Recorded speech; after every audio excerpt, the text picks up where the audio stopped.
Sa halip na mga guro, mga pulis ang magsisilbing electoral board members sa ilang presinto sa Bangsamoro Autonomous Region in Muslim Mindanao para sa Bilang Pilipino 2025. Ilang guro kasi ang nag-withdraw o na-disqualify. Nasa frontline ng balitang yan si Gio Robles.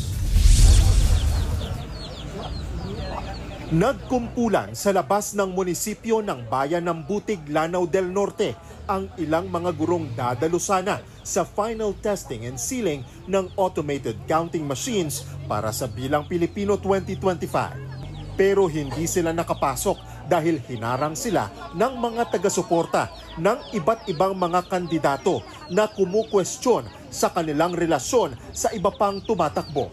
There were objections made, just like yung may disqualified daw. And may mga relatives din, although beyond the prohibited degree, kasi ang prohibited degree is fourth civil degree or first cousin. Dahil dyan, halos 100 guro sa Butig ang nag-withdraw o dinisqualify, kaya nasa 18 na lang ang natira. Ang kapalit nila bilang electoral board members, higit 60 pulis. Halos 70 pulis naman ang ipapadala sa mga bayan ng Lumbaka, Unayan at Sultan Dumalundong sa Lanao del Sur. Dati naman na raw ng mga pulis ang tumatayong electoral board members doon. Ayon sa PNP, nakaantabay na ang halos 4,000 pulis na sinanay para mangasiwa sa local at national elections sa ilang presinto sa BARM. Pinadala na po natin yung kompleto po ng NSEB. Special Election Board, mga pulis po natin, nakalipad na po sila.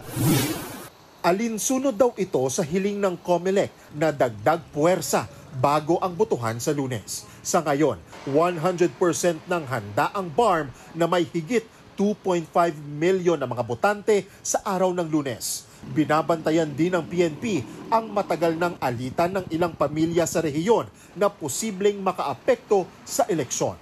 I have received a report, but it's more of yung talagang more away. Hindi po politika, it's away.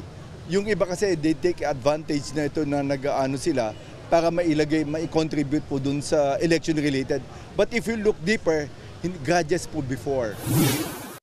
Nakahanda na rin ang Armed Forces na mag-deploy ng mga tauhan bilang Special Electoral Board o SEB sakaling kailanganin. Mula Cotabato City, nagbabalita mula sa Frontline, Gio Robles, News 5. Mga kapatid, Julius Babaw po. Iba na ang may alam at may pakialam sa panahon ngayon. Para sa Frontline ng mga balita, mag-follow at mag-subscribe sa social media pages ng News 5.